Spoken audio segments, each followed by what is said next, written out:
Factories, especially sky factories, are some of the most fun you can have in Minecraft. Watch as we go from having next to nothing to having a base worthy of being mechanical masters, especially magical farming. This mod pack includes hundreds of mods and quests to complete. Will we make it eventually? Well, there's only one way to find out. Sit back, grab a snack, relax, and enjoy. Quick disclaimer, we started streaming this series from 10 days onwards. We skipped all the boring parts for you guys. A quick rundown for those of you who don't know how the beginning of sky factories go. We chop down trees to get wood to build a platform, shift right clicking grass gives pebbles of different sorts, and we use those to get cobblestone. We then create a string through silkworms to get a sieve. The rest was just sieving crushed cobblestone and materials for a rudimentary storage upgrade and a couple of automation machines that will make our life easier. For automatic sieving, we have to set up what basically is a production line. First we start with cobblestone, getting it piped from the generator into the auto hammer, turning cobblestone into gravel, and then sifting the gravel into raw materials. From there, we had to turn the raw materials into ores, which we did with crafters using recipes to turn chunks into ores, which we then piped into furnaces to smelt into ingots, all of which had to be powered with separate power cables. Whew! With that out of the way, let's get to the first 50 days of this adventure.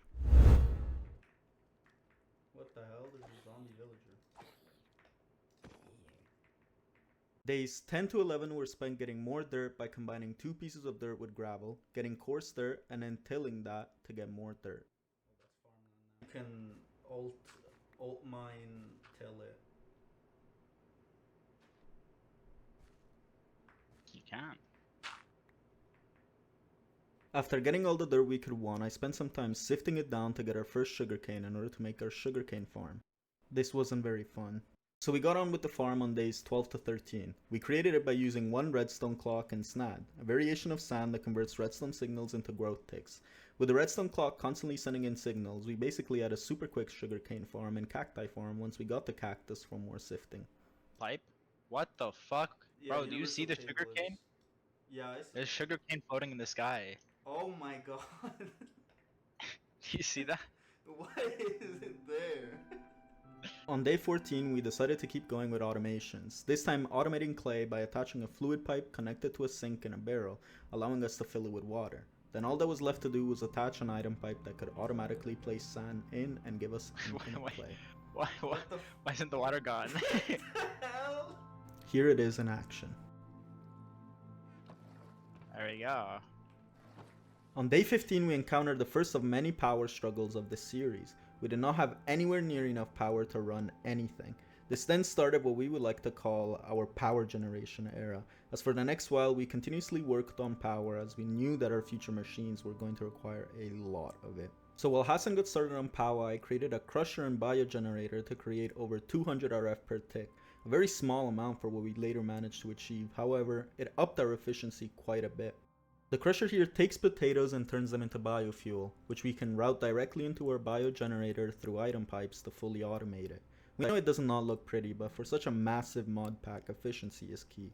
On day 16, we noticed that our biogenerator was not enough still, and thus continued to work on the power mod. First, in order to run our generator and keep our machines going, I needed to farm some potatoes to turn into biofuel. There's potatoes on this side too. Think this still isn't enough power. Since we had to wait around a lot for certain materials, on days 17 to 18 I decided to work on getting some obsidian to make our first nether portal. A massive step into our progression, I'm sure. Days 19 to 20 we worked on getting some more resources, so we got into doing the usual.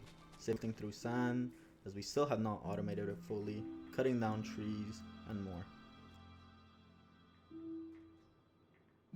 On day 21, we had to get some netherrack in order to crush it down, sieve it, and get some nether quartz to keep going with the power mod. Days 22 to 23 were spent setting up the energizing rods and orb to upgrade our items and finally get started with better power generation. We also got a sweet chest piece from the Wandering Trader.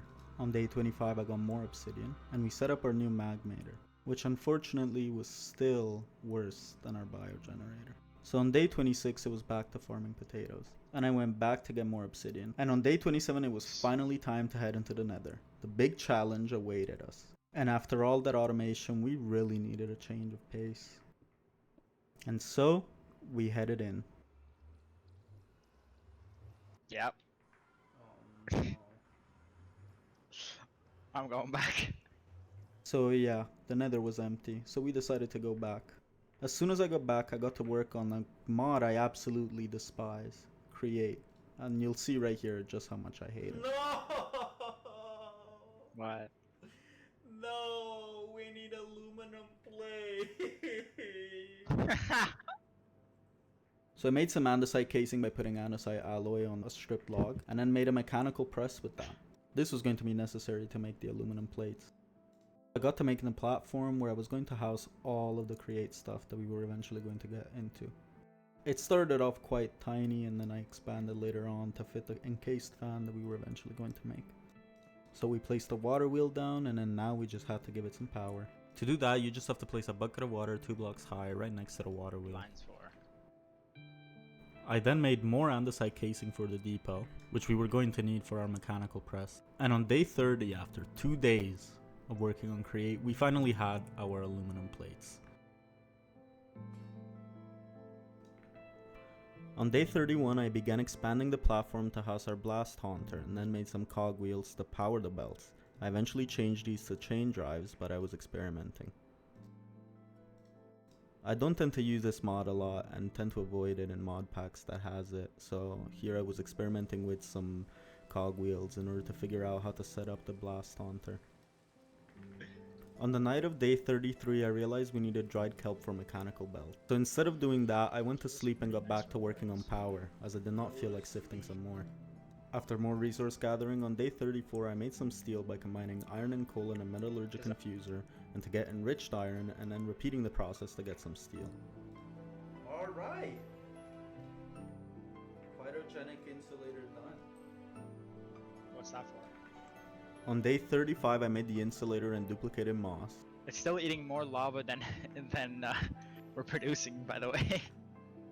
So yeah, on day 36 we realized we were still missing lava for the magmator we made, so I began expanding the lava production with crucibles and a cobble jet and filling them with a superheating element on the bottom, hooking up all the cables for the outputs, and yeah, it still was not enough, but we let it be for now.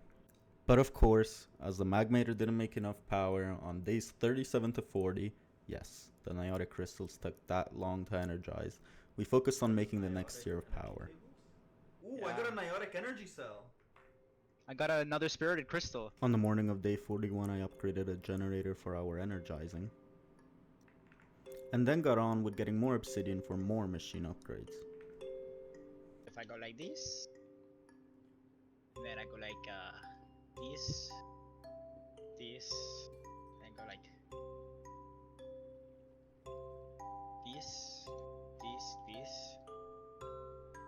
What? After a lot of time spent sleeping and resource gathering, by day 46, we finally had enough materials to make more superheating elements and keep expanding our lava farm.